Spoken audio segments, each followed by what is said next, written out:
Leo ni tarehe 2 ya mwezi wa 6, 2025.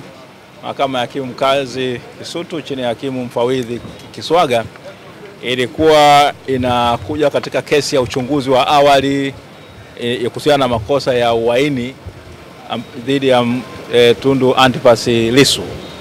Leo ilikuwa imepangwa na mahakama kwamba upande wa mashtaka waweze kueleza upelelezi umefikia wapi, kwamba uchunguzi wa kesi umefikia wapi, ili mwisho wa siku ule uchunguzi wa awali uweze kuanza. Sasa upande wa mashtaka wamesema tena kwa mara nyingine kwamba upelelezi bado unaendelea, hujakamilika. Wamesema faili imerudi kwa mkurugenzi wa mashtaka ya jinai wa taifa, na bado huyu ambaye kuna vitu ameagiza vichunguzo zaidi.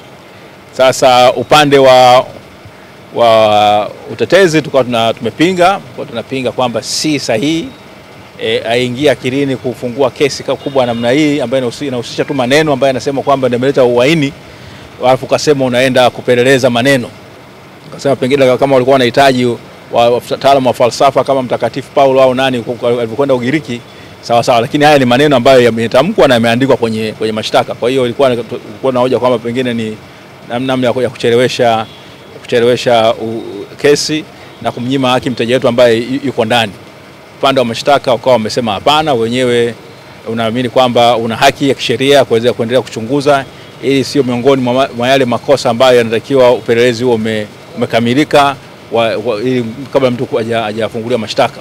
Kwa hiyo ni hoja ambazo zimechukua muda mrefu, na upande mwingine tulikuwa ni kwamba mshtakiwa wakati anaingia mahakamani alikuwa ametaja ule msemo au mbiu ya Chadema kwamba no reform no election, na wakawa wamepeleka kwa hakimu hiyo hoja kwamba ile ilikuwa ni kudharau mahakama.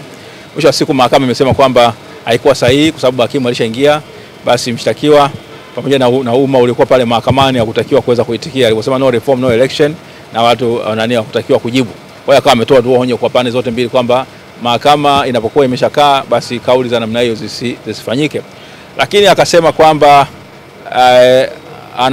anakubali upande wa jamhuri kwamba upelelezi uendelee, sheria haiwabani kwa sababu ni mahakama tu ya mpito, anaweza akafuta mashtaka katika hali ya sasa, ila maagiza kwamba kesi itakapokuja tena tarehe 16 upande wa mashtaka uweze kueleza hali au hadhi ya upelelezi imefikia wapi. Je, iko kati, iko mwisho au iko bado mwanzoni?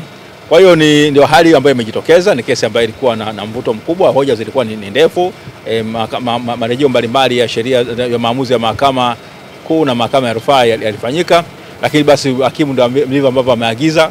Kwa hiyo hii kesi ya uchunguzi wa awali dhidi ya ndugu Tundu Antipas Lissu mteja wetu itakuja tarehe 16 ya mwezi wa 6 mwaka 2025. Nadhani itakuwa ni saa 3 asubuhi. Asante. Shauri la uchochezi.